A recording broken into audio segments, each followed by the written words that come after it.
Estou aqui com o Felipe Pontual. Felipe Pontual, ele é diretor executivo da ABCIP, Associação Brasileira das Empresas de Crédito Imobiliário. Acompanha o crédito imobiliário, sobretudo o crédito imobiliário via poupança, via recursos da poupança, e está no dia a dia, portanto, do entendimento do funding no mercado imobiliário brasileiro. Felipe, muito obrigado por essa entrevista. Prazer estar com você. É um prazer contigo, Marcos. Obrigado pelo convite. Felipe, a gente teve agora um painel sobre crédito imobiliário e, bom, a gente deve ter, né? Você comentou que a gente deve ter o terceiro melhor ano do crédito imobiliário brasileiro, somando SBPE e FGTS, primeiro 2021, 2022 e 2023. Você podia dar uma estimativa de qual será o tamanho desse mercado esse ano na avaliação da ABCIP? A gente acha que no total dá uns 221 bilhões de reais, dos quais 113 no SBPE e perto de 60 bi do FGTS, de fundo. E aí, bom, esse é o principal desse lado.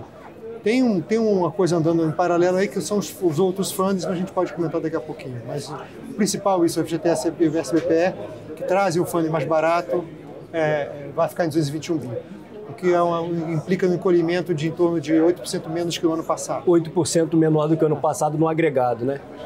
Uma discussão muito importante, é uma preocupação dos incorporadores, é a percepção de redução ao longo do tempo do funding via poupança, do SBPE, né? Parece que isso é algo que a gente tem que colocar na prateleira, né? Quer dizer, acho que o setor tem que trabalhar com a perspectiva de que daqui para frente a gente vai ter menos funding de recursos da poupança. É essa a leitura da ABCIP também? É essa a leitura, sim, mas mesmo que ela não encolhesse do ponto de vista em termos absolutos, ela estaria encolhendo em termos proporcionais.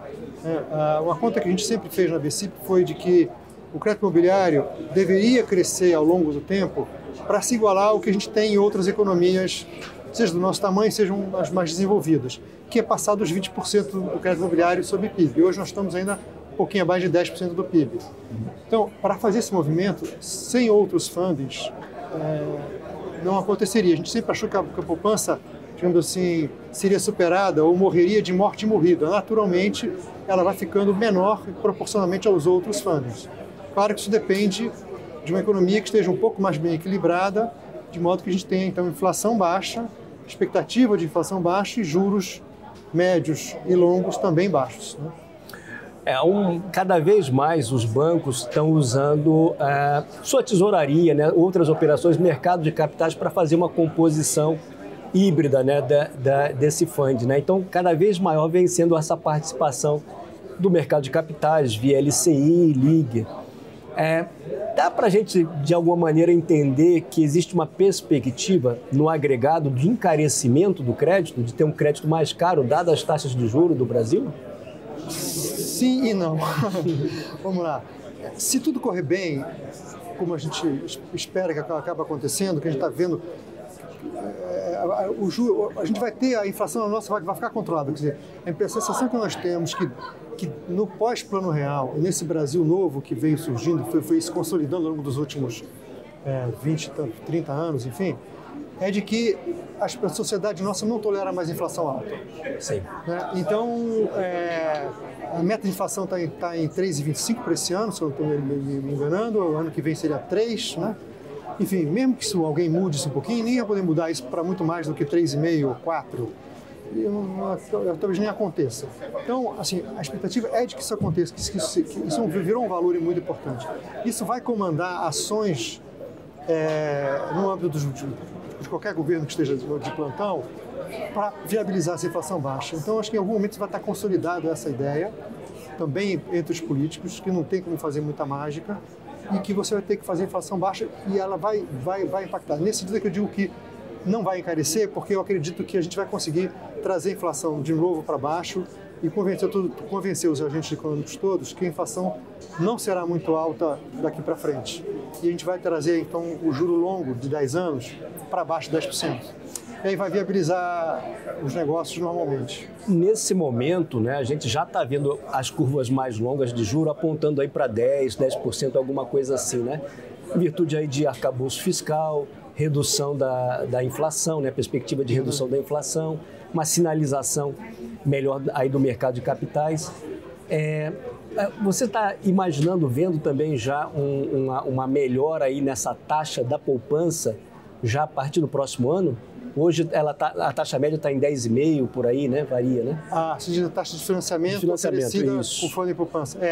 Isso acontecendo, fatalmente vai baixar, porque o financiamento com fundo de poupança está nos 10,5, porque ele já está sendo, digamos assim, temperado com funding não poupança, né? Em função dos bancos. Essa composição.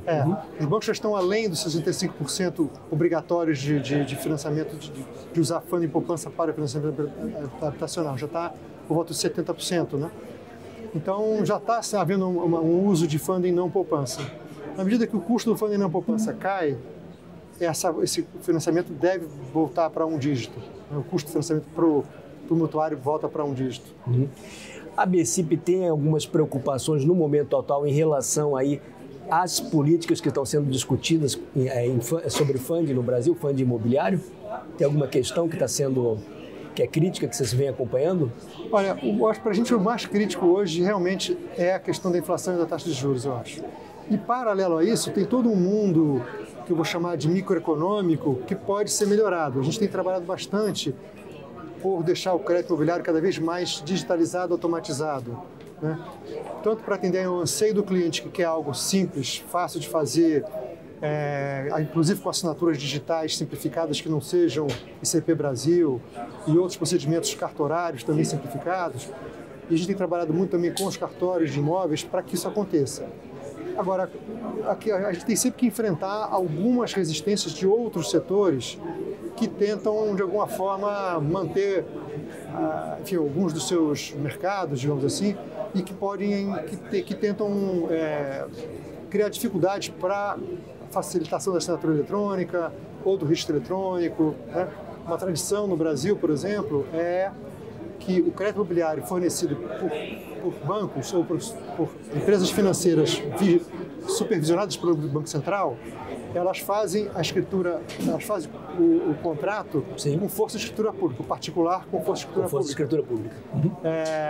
Então, no Congresso, por exemplo, nesse momento, tem algumas tentativas de alguns setores de terminar, de evitar, de acabar com isso.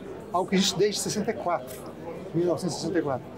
Então, a gente acha que não vão ser bem-sucedidos, mas é algo que toma muita energia da gente para tentar estar permanentemente convencendo todos os agentes políticos de que, e de governo também, da importância para a simplificação do crédito imobiliário, para o barateamento do crédito imobiliário, que todo esse processo seja simplificado e não complicado, burocratizado. Sim. Essas reformas microeconômicas aí são bem importantes.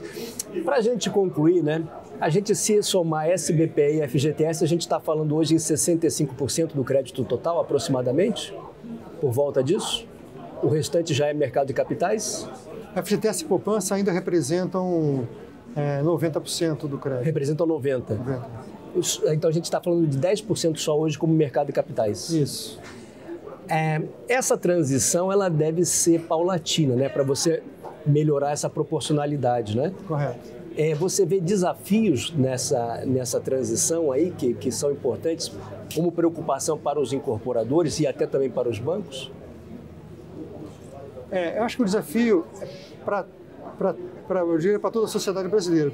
Se a gente quer, e aí seria importante para o país, que a gente evoluísse para o crédito imobiliário como um todo, seja para incorporador, seja para pessoa física, né, no somatório, para além dos 10% do PIB, né, para a gente ter um crédito... Chegar em 20, por exemplo. 20, significa, então, muito mais imóveis sendo construídos, muito mais emprego, muito mais renda, muito mais geração de impostos, inclusive, né, toda essa cadeia produtiva impressionante da construção civil. A gente precisa, sim, de outros fundos, não tem jeito. A poupança nunca vai ser suficiente, né? E aí, o ideal seria concentrar toda e qualquer forma de subsídio no baixa renda de verdade, né? Que precisa de todo jeito. De todo jeito, né? No mundo inteiro. No mundo inteiro, sem dúvida. E até nos Estados Unidos tem um equivalente. Tem que ter algo equivalente, tem algo nesse sentido. A gente precisa, sim, de consolidar essa questão da consciência do juro baixo, da inflação baixa. Ou seja, da macroeconomia bem equilibrada. Ou seja, equilibrar a macroeconomia para os grandes indicadores aí permitirem aí um comportamento. E aí vai ser natural, quer dizer, o crédito vai vir muito, por exemplo, nós estamos trabalhando muito na BCIP, não é algo que o Banco Central regulamentou, que é o que nós chamamos de bloque, que é uma melhor controle dos recebíveis imobiliários que estão com os incorporadores que estão incorporando. Isso acontecendo, junto com essa melhoria macroeconômica, com juros baixos, etc., vai ser um ganho muito grande para os incorporadores, claro, que vão ter todos esses recebíveis registrados numa registradora vigiada ou supervisionada pelo Banco Central e com muito mais certeza de que aquilo existe, podendo então tanto negociar isso com os bancos... E para o mercado secundário. Ou para o mercado secundário. Eventualmente até a gente vai ter um dia um mercado secundário entre bancos também de crédito. Uma troca de crédito. Que hoje não existe, né? É algo que tem muito caminho bacana para a gente desenvolver, fazer isso crescer e virar um mercado muito mais pujante do que já é, né?